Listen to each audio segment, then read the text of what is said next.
न्यास नोंदणी कार्यालय सोलापूर व धर्मदायी वकील संघ सोलापूर यांच्या संयुक्त विद्यमाने डॉक्टर निर्मलकुमार फडकुले सभागृहात आयोजित करण्यात आलेल्या विश्वस्तांच्या कार्यशाळेत प्रवीण कुंभोजकर बोलत होते। या कार्यशाळेचा उद्देश धर्मादाय आयुक्त मुंबई अमोघ कलोती आणि धर्मादाय सह आयुक्त पुणे यांच्या निर्देशानुसार नागरिकांना सेवा सुलभ करण्याचा होता। कार्यक्रमाची सुरुवात मान्यवरांच्या हस्ते दीप प्रज्वलनाने झाली।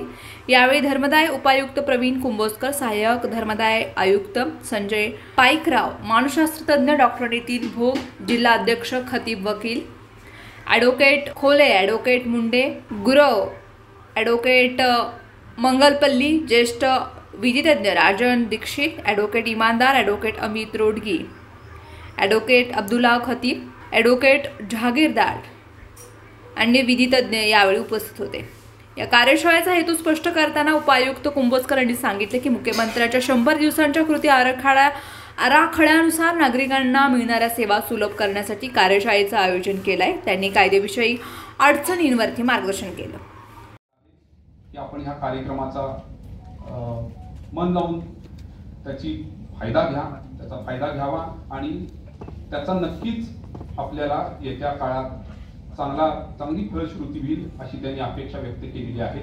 आणि धर्मादाय संघटनेच्या वतीनं त्यांनी आपल्या सगळ्यांचं आवर्जून स्वागत करण्याचा संदेश मला दिलेला आहे।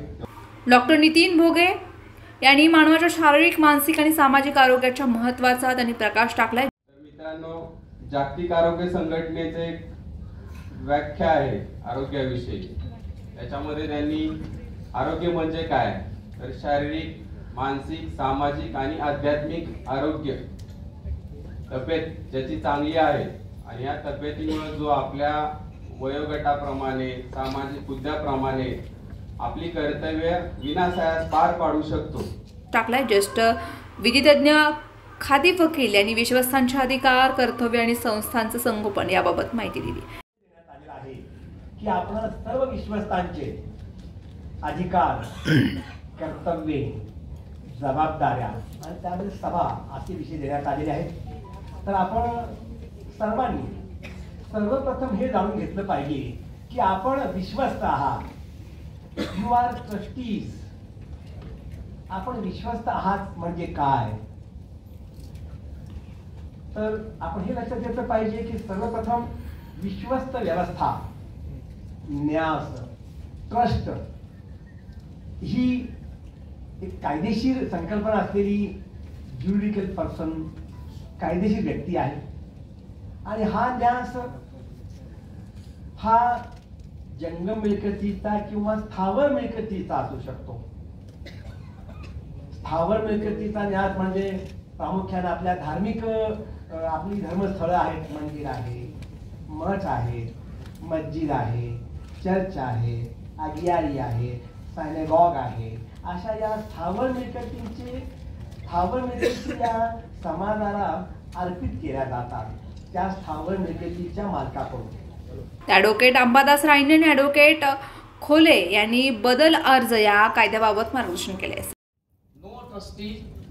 नो ट्रस्टी ट्रांसफर और gift lease without permission of the charity commissioner. धर्मादाय आयुक्ताच्या पूर्ण परवानगीशिवाय कुठल्या प्रकारची स्थावर मालमत्ता हस्तांतर करता येणार नाही। ज्या संस्था त्या कायद्याअंतर्गत नोंदणीकृत झाल्या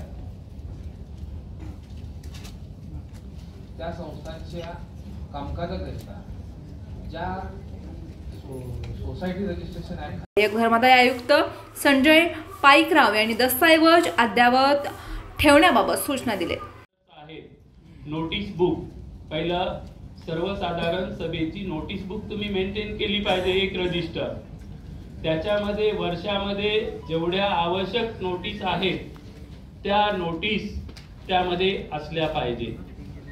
त्याचप्रमाणे सर्वसाधारण सभेची नोटीस, त्याचं रजिस्टर सेपरेट असलं पाहिजे।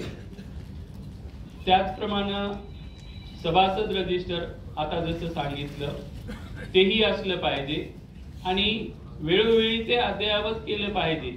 कार्यशाळेच्या शेवटी प्रश्नोत्तर सत्र आयोजित करण्यात आलंय. त्यामध्ये विश्वस्तांच्या शंकांचं समाधान करण्यात आलं. या कार्यशाळेतून विश्वस्तांना आवश्यक माहिती व कौशल्य याविषयी सविस्तरपणे मार्गदर्शन करण्यात आलं असून त्यांची कार्यक्षमता वाढवून संस्थांचे व्यवस्थापन अधिक चांगल्या पद्धतीने करण्यासाठी चालना मिळणार आहे. तसेच अशा संस्थांमार्फत सर्वसामान्य नागरिकांना चांगला सेवा अत्यंत सुलभ रीतीने मिळतील. या कार्यक्रमास मोठ्या संख्येने विश्वस्त उपस्थित होते. कार्यक्रम यशस्वी करण्यासाठी अधीक्षक कुमटेकर, पठाण, शेख, कांबळे आदींनी परिश्रम घेतला. जोशी व जहागीरदार यांनी सुस्पष्ट आवाजामध्ये सूत्रसंचालन केले.